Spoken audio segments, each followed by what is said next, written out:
Hello and welcome to Sound of Soul.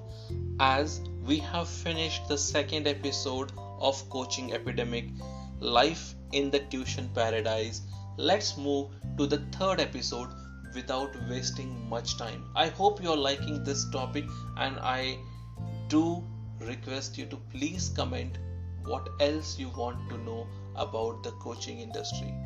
Let's have the conversation over the growing demands of coaching industry. Parents sees tuition as the only way for their children to edge out competition, escape the family social station and ace the job game.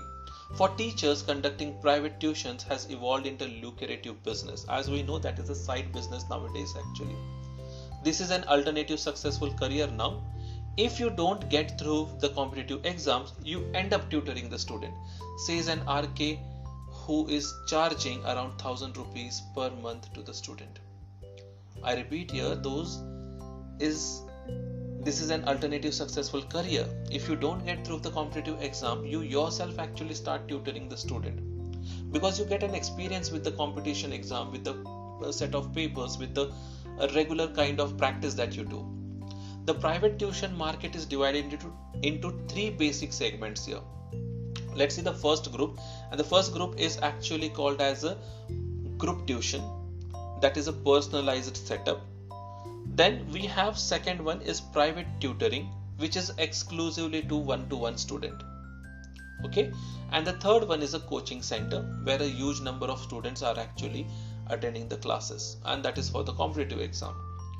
We really don't know when the school education became secondary to tuition and coaching. Working class and lower middle class families sent their children to group tuition where the monthly fee charges would be from 500 to 1000, whereas the upper middle class prefer private tuitions, most of whom are postgraduate university students and scholars. They may charge around 4000 to 8000 per month. But the vast majority of the middle class in India, majority of the students will go to the coaching center. The sector dominated by the giant brand like Byju's, Allen Career Institute or Resonance comes into the picture. For example, Byju's has more than 5000 tuition centers across India. Within a year of launching in Jaipur in October 2021, the brand set up 6 centers in the city. Students from class 1 to 3 are taught online, while the rest up to class 10 have to attend offline classes. This is where supplementary education becomes complex, competitive and exclusive. There are many patterns in different locations in India. For example, the number of tuitions in rural Odisha and West Bengal is very high. Illiteracy is also very high, so the tuition rate is also very high there. But in states like Hyderabad, Rajasthan and Haryana, there are big private schools. There is no standard operative procedure for tuition culture.